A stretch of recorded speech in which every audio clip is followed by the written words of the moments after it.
I work as a photographer, so I do outdoor family shoots and weddings and various things. The environment around here is very valuable to me, especially for the outdoor shoots, because there's a lot of greenery and there's a lot of nice walks. It's really nice when the seasons change to see how it changes. So although it's quite a new area, or a new estate I should say, it's quite green around here. Yeah, I like sport. I'm an outside person. I don't like to be stuck on Xbox and stuff like that. Go on adventures, because just we find a tree house, so we'll go up there, make dens, go on walks, play football, stuff like that. It's clean and there's a football court and nice people around here. Everyone really likes to just play football. Go on adventures, find adventure round Doe Lea, find new make dens and find frogs and catch fish. She was 11. I was 11. I was 15. And she was playing marbles outside the shop. And there was a little cobbler's shop, then a shoe shop, a wool shop and a chip shop, all made of wood on that side. We used to dig holes out and we used to play what we called chalk. We had so many marbles in his hand and we used to throw them into this hole. And then what scattered, you used to have to nudge them with your finger to nudge them all into this hole. But me and my sister worked in this little shop part-time, like, as a Saturday job. Yes, which well was she wasn't playing marbles. Yeah, and then it just got talking and it just sort of went from there. And then that's where we first met. Yeah, and that would be in 1953. 53. Yeah, just after you come over, weren't it? Yeah. I feel like since I moved here to Doe Lea, like it's felt such a safe environment, so friendly other people. And most, very welcoming to us. Oh, I think the community is great. Everyone's like super friendly. There's loads of pets, I like cats, and there's some cats that really own Doe Lea, you know what I mean? Doe Lea's not owned by people, it's owned by cats. My friends in Doe Lea, my kids in Doe Lea, I love watching them grow up. I grew up, but obviously in a different way. Doe Lea, it's special to me because obviously a lot of my families grew up in Doe Lea and so have I. I've had a lot of memories. It's friendly, literally you walk right streets, everyone you talk to will be nice with you, you can talk to anyone. It's who I am a Doe Lea person. It's knowing that you can come back. Once you've gone, you can come back and it's like you've never left. Everybody will welcome you back with open arms. That's what I like about Doe Lea. Yeah, the people in it, how close they are, friendly, nice. Yeah. But it's true, the saying, you can take a girl out of Doe Lea, but you can't take Doe Lea out of the girl. Where you've got generations of family who are here or nearby, you've got new people who are coming in. But my dad used to live here when he was younger, and all my family lives around here. I know that there used to be a coal mine, and my granddad used to work there. I think it was the mining and the people, being a mining village. Because no matter where you go in this country, when you go to a mining village, they make you as welcome as anything, I think that's the basic of it. It's just like a community, I don't know, it's different to every other village. Doe Lea, it's got a lot of history behind it and a lot of people behind it that aren't here. And I don't know, it's just a great village. I think the people as well, there's a lot of like-minded people that live around here. It's nice. There is it's its own community, I think, in itself. Doe Lea comes across as like a really it's kind of one of those little villages that's kind of out of the way, and it's quiet at the same time, so everyone's like super friendly, so it's kind of like, it feels like it's its own little sort of country happening within the UK kind of thing, you know what I mean? That's kind of the impression. And yeah, so it feels like a kind of, when you like live in Doe Lea, kind of part of this crew or whatever, you know what I mean? It's kind of cool. The area which I live is important for inspiration, and it's definitely provided a lot of inspiration living around here. The colours and the textures are forever changing around here, and it's really valuable actually as a photographer.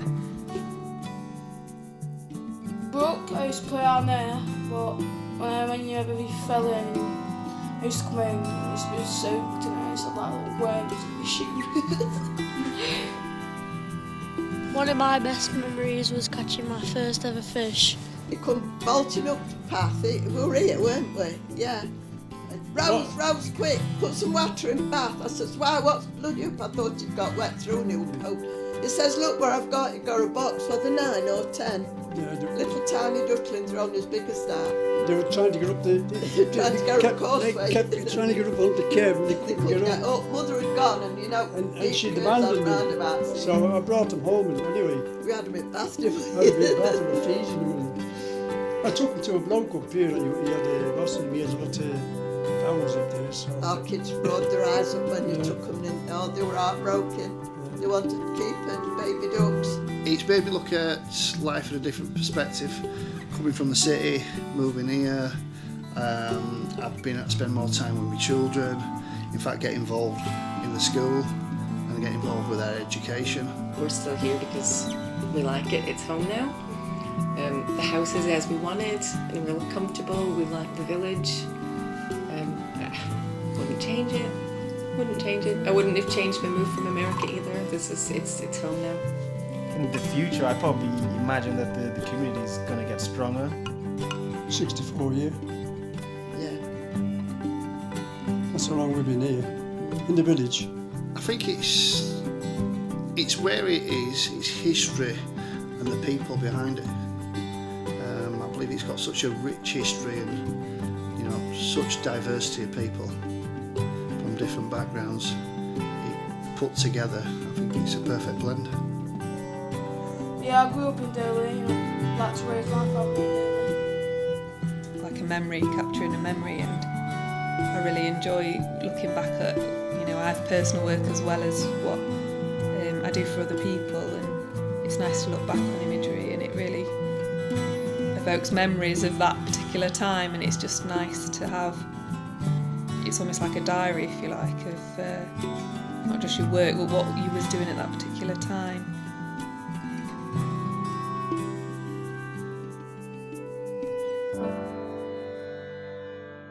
Built for Glappy Pit to create wealth for a few, whilst offering poor colliers houses anew.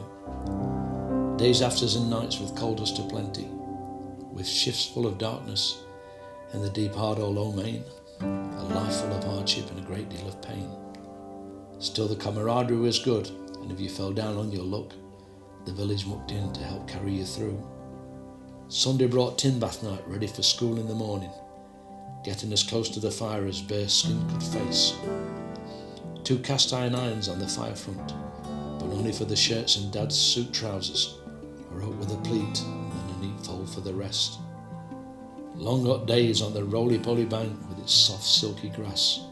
Over and over till dizzy and dazed, brook jumping with great fear in your heart, being egged on by those only wanting to see a big splash. Throwing arrows flying straight as a die, made with privet and cut playing cards to make them sail high. Kites in high winds constantly lost in the gales. Bird nesting in Hardwick woods than a swim in the pond or a dive in the dosh. Long, long summer days with no remembrance of rain. Slinging in coal for 6pence a ton. Spud bashing for otterwalls at 10 bob a day. All tipped up to man with the hope of a few bob back. Then the M1 arrives with fresh hope of new jobs for all. But it cuts off the village from what seems the rest of the world. Isolation appears closer as pits and mills close. The village is sold for a measly quid. Houses fall empty, then flatten to hide an inglorious past. The last great strike is lost and dark days arrive. Then a new street is built with 26 dwellings. A revamped community centre offers leisure pursuits. All is not lost, just held in abeyance.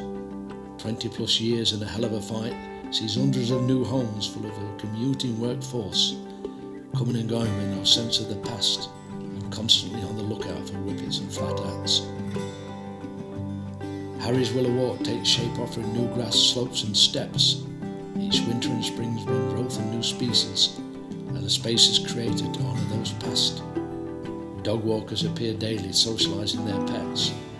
but sadly no sight of the original Water Rats.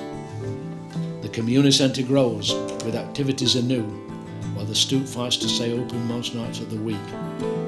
There's more bingo and bingo on a 50p flyer, with indoor games and a weekly snooker match. The challenges change, but it doesn't come fast. A great community spirit survives, it may be put to many tests. And finally, as this chapter comes to a close, the Doe Lea dancing flowers will soon be a joy to behold, revealing for sure countless stories of future Water Rats yet to